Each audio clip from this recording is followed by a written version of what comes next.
Right, Melbourne preview quaddie leg time. Now we've recorded, of course, Roy here is our resident Melbourne Pro, and we're very excited to have him because we've been trying to get him for a long time. Yeah. And Roy is starting his service this weekend, and it is free to join for 2 weeks. So you get 2 weeks to look at this before any discussions of payment start. So there is a link in the top right hand corner for you to click to join up to Roy's service, and you'll get access to his channel in our Slack room. And you'll also see there, if you join, a preview of the first 5 races from Flemington. So Go on, there's some good bets. Oh, there's one I'm very keen on. Yeah. So just to reiterate, in the first part, which will be members only, we did suggest that Flemington wide draws track is probably better than a 7 at the moment. There is some rain forecast for the day, but certainly my thoughts on the track are that I'd rather be drawn middle to wide. And down the straight, early doors, I'd happy to be wide, but later on, I'd be thinking that they'd be so wide that the inside would be okay.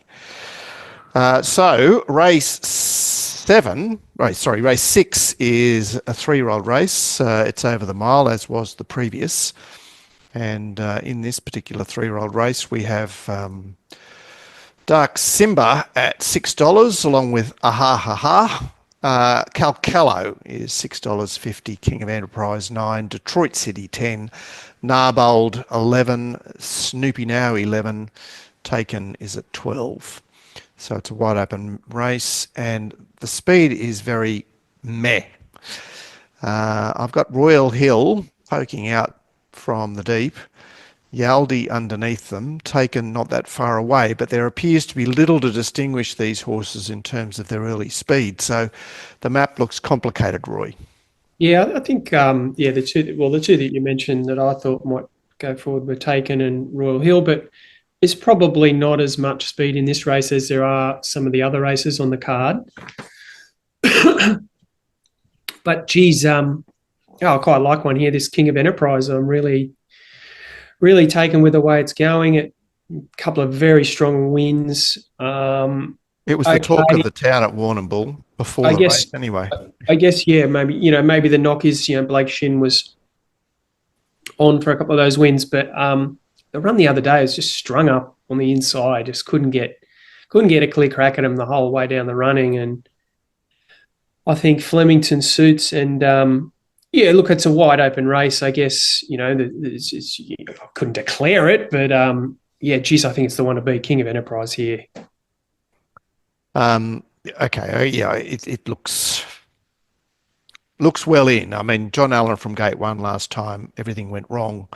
So pin the tail on the donkey, says Roy. Is there anything you're worried about in this race, as in anxious as a danger? Not really. I think it's probably wide open. That they're all pretty much sort of similar ability. I was surprised to see Dark Simba was sort of $5 favourite at the moment. I mean, it's got a wide draw. Geez, it's going to be so tusk.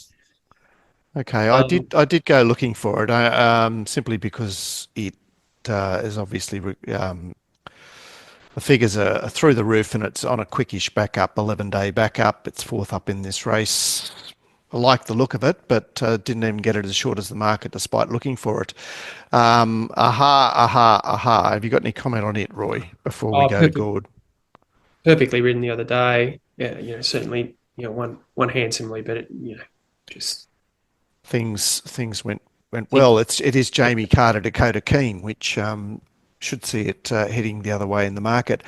Gord, these are 3-year-olds. They're still relatively lightly raced. I know they're up to the mile, which is the extremity of your comfort zone. But what do you mean about ha? I've got it as same jockey rating from last start to this start. All right. Nonetheless, where does that take you in this race? Oh, I'm really keen to back 2 horses in this race. On top, I've got number 11, Narbold. This is a sensational bet, guys. Like, Watch that replay of that last race. The way this horse balanced and tracked into the race was absolutely beautiful. And then, Jesus, had a cold, didn't it? Then the inside horse kicked back on it. Black Storm was very strange. But if you notice, it was like Narbold was like, I've won the race, completely turned off, and then saw the other one coming back too late and then went again. I think this horse could have run far better sectionals than it did because it just was doing it so easily. And I just hope that it can, let's say, we want it to hit the lead 1 metre before the post. So that, I might have thought it was on the that on walking this machine, Gordon, and didn't need to keep walking. Yeah. Look, I mean, 60.5 kgs down to 54. I loved its action last start. If it wins that race by a length, which it could have if it didn't turn off, would I be getting $11 here? No, I wouldn't. So, yeah, I'm super keen to back number 11, Narbold. And the other one of interest is Roy's one. I'm going to back them both. I'll probably level stake them both. And that is just like, plenty of excuses last start. And was that like the win of the card at Warrnambool, Mark? Probably was, wasn't it? Well, Warrnambool played nasty. I mean, that Thursday was just a huge day for leaders. So, I mean, this horse obviously sat back and managed to get them. It was, it won against the pattern, Gord. Yes. And, well, look, sometimes I say pattern and sometimes I say insanely biased pattern. And I think Warrnambool there fits the insanely biased pattern. Yeah. There was a procession. Yeah, so I mean, the Warrnambool, I mean, I'll treat that like a, Canterbury fence on fire victory when you're 3 wide out the back. I mean, you do that kind of stuff. You come to Saturday Metropolitan Racing and you're very competitive. So 5 King of Enterprise and 11 Narbold, and I'm very happy backing both of them. I found key negatives about the rest. Yeah, well, the Calcalo's got this short profile, but it's got meh-looking form to me. Let's move on to the second leg of the quaddie, and they get bigger and deeper. And this is a well, not wider in this case, but this is a 2,000 meter race. 2,000 meter race.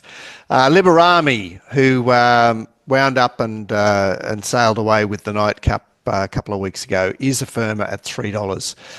Sorry, it's not for $3 this race. It's an open race, obviously. Nonconformist is $7. Townsend is $8. Shahar, who runs his best races at this course and distance, is $9. Ruakaka Raider, $10. And Euphoric at $11. Now, this looks a dawdle. Townsend lands on the lead, rolls, tracks him through from gate 1, and you've only got bits and pieces to occupy positions apart from that. The 2 out wide have a little bit of speed, as in from the deepest. Shahar and Flash Feeling may attempt to hold their positions, but it does look like Townsend leads this race. So, Roy, is this a muddling run race or not? Yeah, no, I think probably you've nailed it. Townsend's the leader. It does like to roll along a bit, so I don't think it would probably sort of dawdle and try and pinch it, if you know what I mean.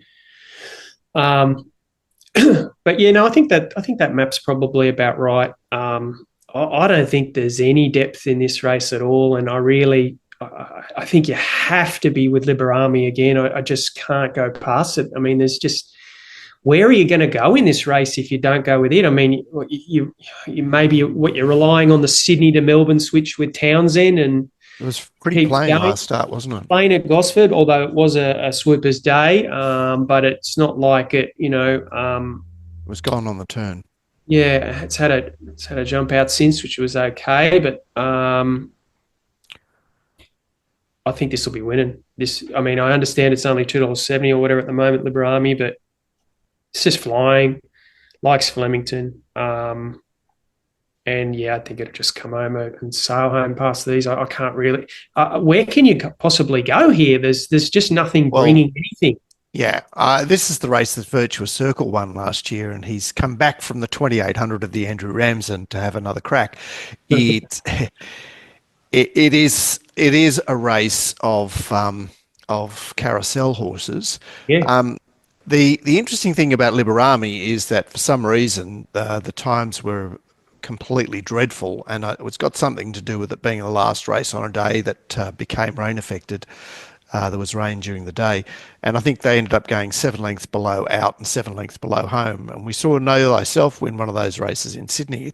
It's sort of one of those mysteries of racing where obviously tracks get worse as they get used, but for some reason the last race or the last couple of races in these situations appear to throw up really anomalous looking times.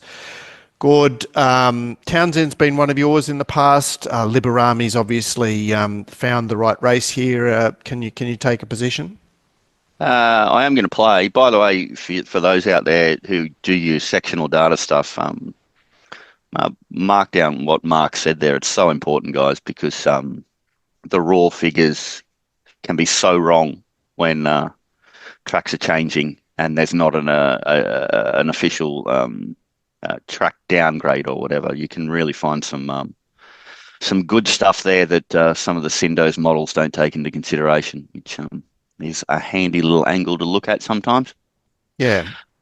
Just in this horse's case, I mean, the raw speed figures that it's recorded have been five runs ago was 108, 107, 102, 105. Its speed rating for its last start is 80, simply because of the times that were run. Massive. What does it all mean? Well, we've got to synthesize it for us, Gord. Well, what it means for me is I'm like really surprised. It sounds like Roy's super keen, and I've got such high regard for Roy. I'm thinking, am I missing something here? Do I have to redo this race? Because I don't want to take short odds about Liberami. Is there anything else you want to take odds about? Well, this is the problem, mate. So my starting position was I've seen some negatives about you. I'm going to go looking for some others, and I found two horses that are just really not my style, but they're longish odds, so I'll probably jar bet in this race, and I'll have another second. What are you saying in Liberami, man? Roy, I just not get it, man. I just don't think that the others are bringing much to the table, and this is fit in form. You know, couple of good wins. That's right. Second King Zephyr, and then he starts winning. There's just nothing doing here. I mean, unless Townsend could resurrect something. Okay, I mean, there'll be support for number one nonconformist because it's Graham Begg, flavour of the month. Where else can you go? I mean, Euphoric is just forever running on. You know, maybe it could get in the mix somewhere. I don't know where you go to. Real favourite roles, maybe. I don't know, but yeah, I know what you mean. They're the usual suspects. So, Gord, what is your jar bet here?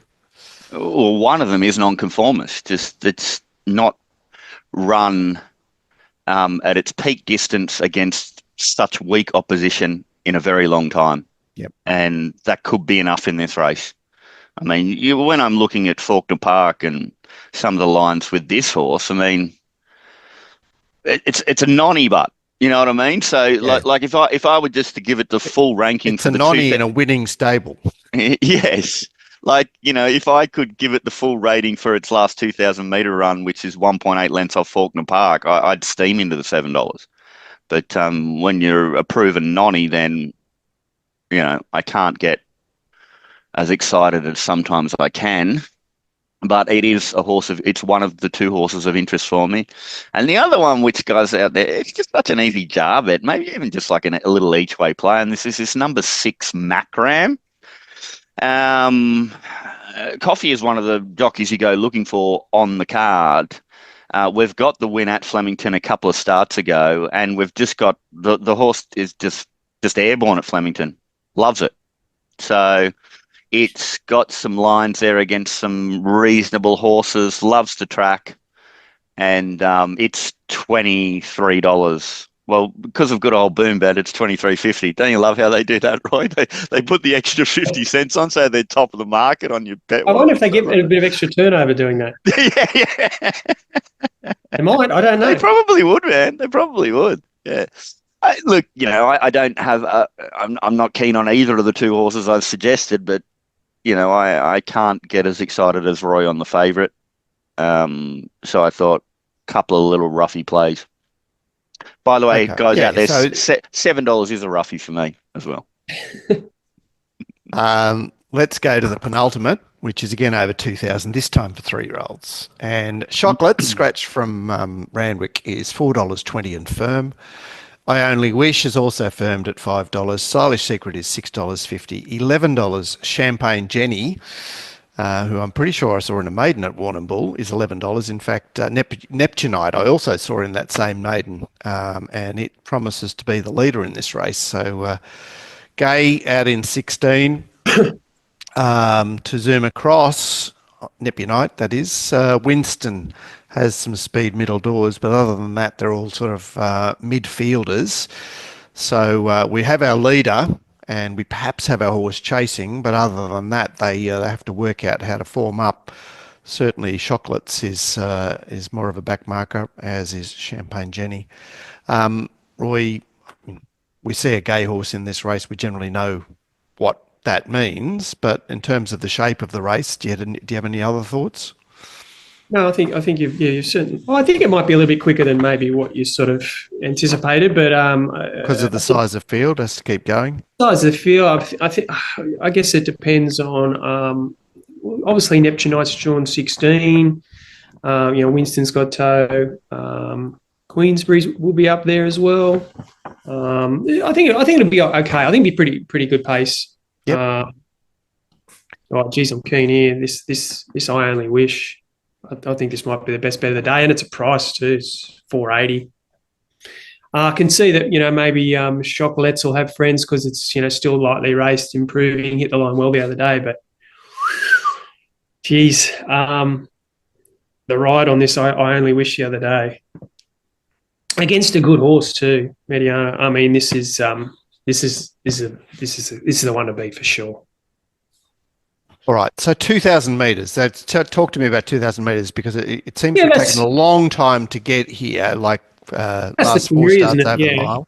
That's the query. I mean, obviously you can't have, every single box ticked with every bet, but I know I tried it once before, but look, I think it'll be fine. It looks strong. Yeah, they're good names against it. Mary Eliza is a good horse, and there obviously was the headliner from last week, and this horse was badly held up, 7-day backup. Obviously, a horse to go looking for, and Roy has. I did sell you as pinning the tail on the donkey when required. You don't sit there on the fence like some analysts. So that's good to hear. Gord, have you got any opinion of this 2,000 metre 3-year-old race? In the tail on the donkey when it's $5, when it's a massive outsider like that, massive roughie like that. In the tail on the donkey, for me, 6 to 4 is my comfy zone. $5, I get a nosebleed. You've got a heart attack over there. We will have to, send someone round to your place. Yeah. Check on you. I really wish trainers didn't give horses like number 5 I Only Wish preparations like this. You know what I mean? If it was like 14, 16, 16, 2000, fourth up into this, I'd kind of declare it. Could be an afterthought, is what you're saying. Yeah, well, I noticed that there's certain trainers in Victoria that consistently have patterns like this, which aren't your normal patterns as far as preparation. They don't make you warm and snuggly though. The way they program, I really want to back this horse. The last 2 runs, you can't say it hasn't run enough 1,600 metres to be fit enough for 2,000, can you? Mark, both agree on you, isn't it, Mark? but is it a 2,000 metre horse? Sure. There's probably not a lot of evidence there. So I'm playing devil's advocate here, guys. They're the 2 queries I have, and that is the 2,000 metres and the strange preparation. Other than that, both its last 2 runs at Caulfield would just shit this race in. So what do? You got to bet. Yeah, and it's from a yard that doesn't have a lot of runners, but they're very targeted. It's a boutique stable that is going particularly well and generally goes pretty well. All right, we've not talked about many horses in a large size field, but the enthusiasm is palpable. Just a couple that I thought we could touch on before moving on. There's a couple of horses down the bottom here that are not completely out of the race. If something happened to some of these, to I Only Wish, and a couple of the other favourites. Just this 16 and 18 Winston and Monte Cassino, like they've actually been doing something in weaker grade, and they could bob up here at a price. I wouldn't totally be. I certainly wouldn't be letting them go around without beating me. There could be a little bit of support for Neptunite, number 11, but geez, it won on a track where you had to lead. So whilst it raced on the Wednesday at Warrnambool, I was on it, and obviously coming off a Hawkesbury run, and it wasn't very exciting. All right, so we'll keep an eye on those two of yours there, Winston and Monte Cassino. It is the grade, the 3-year-old stayers, where you can make what looks like a huge leap relatively easily. Let's get to the nightcap, where we're back down the straight, and Pivot City, who's got some short SPs to his name, is $3.80. Now, Rue de Royale is the 4th emergency and is also accepted for Morfettville. It's back in distance, but $6.50 and a firmer. Namesake on the 7-day backup is $7. Marble 9 out of the feature straight race 3 weeks ago is $10. True to Form back from Sydney is $13. Rheinberg 13, blah, blah, blah. Talbraga 14. A bunch of very exposed horses in this race. And I've got I Am War and Marble 9, so they're drawn opposite sides of the track. I Am War down on the flat side and Marble 9 on the grandstand side. My speed map is showing Bigolino as featuring, but I suspect that he's more of a 1600 metre on-pace runner.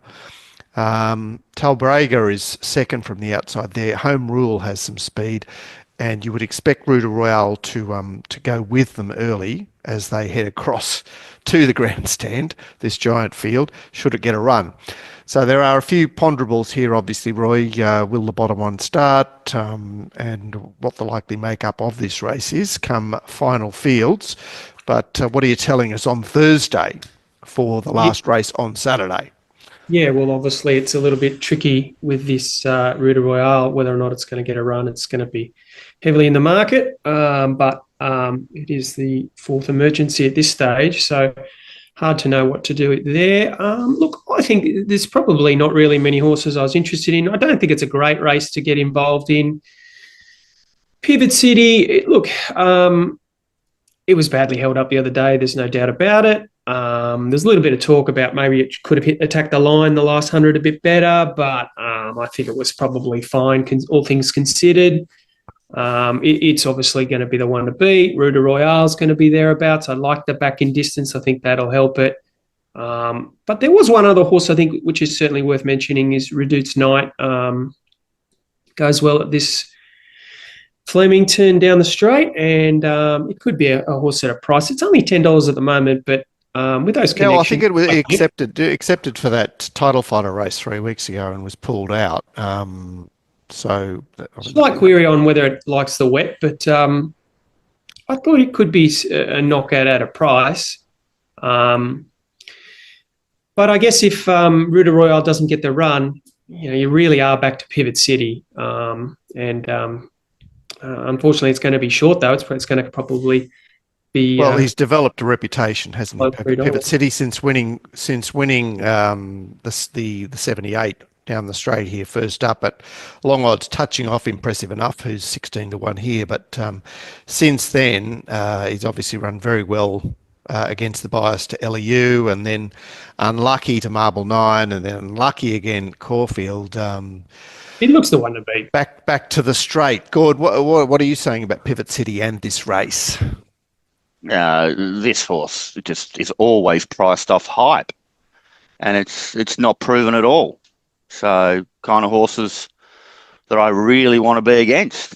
Problem is finding it. Yes. I was hoping Roy would help me out, but he's not. No, he's sort of in the favourites camp by the sounds of it. Yeah. I mean, but I didn't care if Roy, even if he was in the favourites camp, but he suggested a couple of other horses. Well, he has. Reduced Night is Reduced Night, Celine Gaudret. Maybe that's all you're left with. Good. Yeah, that doesn't feel comfortable to me. I know you jumping out of your seat now. But I know, 7-year-old. I just got so excited Really when I saw Pivot City in this race because in my notes I've written overhyped and rubbish run last start, wasn't unlucky at all, even though other people are saying it was. I just think it extended terribly late when it finally got the gap. I wasn't even travelling that well in behind them at certain stages either. Interestingly, Roy, did you watch obviously you did, but it jumped all right last start, but the jockey had restraining hands on it, like straight away. Right, really, wasn't it? Yeah, it was very strange. So that's a tick for it. With Coffee jumping on. Oh, what am I going to do? Well, of course, I'm going to resort to my default position, Mark. So who am I going to back? True to form. Exactly. You are true to form, Gord. That is not only is it your default position, and it did catch my eye. It's got a sort of weird profile as far as speed and distance, but it caught my eye, and it also has the name. It's a lightly raced winner who, that run at Warwick Farm was a little bit better than people realise. And I've got a line through Rock Empire there at Kensington last preparation. But Mark, I'm assuming, this Northern New South Wales figures, pretty negative, aren't they? You want them in Victoria, really.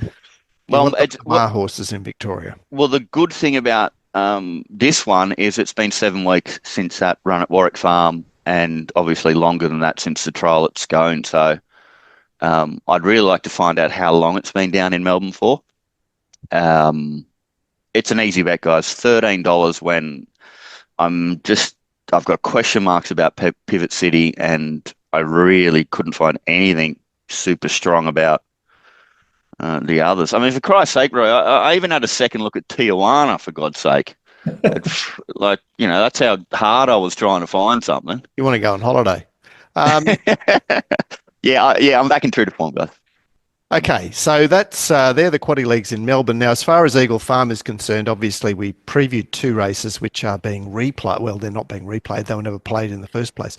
They were held over till this week, and nothing really has changed other than Basusto has since run and failed and has now disappeared from the Kingsmith from the Group 1 at Eagle Farm on Saturday. Jolie Star is sitting there at $2.70. Good. Probably better the extra week without that messy situation that was developing last week. Is it just as you were here on Jolly Star? Mark, on Saturday, I mean, even though we got half the card done, I wasn't even watching those races because when monsoonal conditions like that, I don't bet. So I think I've been noticing a little bit of softness about Jolly Star's price, Mark. I'm definitely going to back it. Yeah, I don't care about softness in the market with that one. So that's a primary for me. And as far as the Derby was fairly inscrutable, I felt last week. I didn't bother going through it again. The Oaks is interesting because, of course, Filia is stretching herself out to 2,200, but was in what looked like a race that's where the field seemed to invert. And she was a leader that held on in the Roses 2 weeks ago at Doomben. The race that Benegill did 0 in. Obviously, moving out was an eye catcher in that race, but and gets JMac. Churchill's Choice is a horse that's seems to have zeroed in on this race, and Jenny's Meadow was almost the best run in the race. Any thoughts on the Oaks Gourd as far as would you be prepared to try Benegill again or not? I'm going to have to. I've got to redo the races now, Mark. So I don't. Look, for me, the reason why I can talk about Jolly Star and say it's still a bet, because in a certain price range, a horse like Jolly Star is just an auto bet for me. Longer than 250. So you know, the others I've got to redo them, and I had to do 9 races at Melbourne yesterday, Mark. So. All right, so there is a 9-race preview for Melbourne. So to get the first 5 races, to get our headline analysts' opinion on those first 5 races, that will be in the channel, the video analysis of races 1 to 5. So you need to sign up. It's 2 weeks for free. There's no payment for 2 weeks to jump in and see what it's all about. Roy Key, Melbourne Pro. Click on the eye in the top right-hand corner. There'll be a link along with the mail out of this show that will enable you to see what it's all about. Roy's kicking off this weekend. The service, as it stands, will have early bet suggestions, obviously final field assessments, and updates as required through the program. And every once in a while, an out wide Monty too, as well, which Roy's promised to provide me with. Just getting back to that race in Eagle Farm, Goodwin was talking about Jolie Star. I'm seeing 260 at the moment. I'm sure we spoke about it last week. It was 270. It was longer, but Basusto was in the market back then. And also Private Eye was as well. So, anyway, I guess. Anyway, that's 10 cents. Roy, that's 10 cents longer than 250. That's all I need. It hasn't firmed, and there's been a couple of runners come out, I think is what you're saying. Yes. Yep. Yes. All right. So we'll look forward to that. We'll look forward to Roy's stuff this weekend. As I say, you get your first 2 weeks to look at it, and you'll be impressed. I'm so excited. Yeah. I'm going to be in there. I'm going to be in there pulling his tail. Thanks for watching. Jump on board. And we've gone against each other in a couple. Of course. Yeah, it's going to be interesting. Our regular Racing Rant members will get to look at Randwick with Gord, Glenn and myself tomorrow. Thanks for watching, guys. Thanks, Roy. Thanks, Gord. See you guys. Good luck.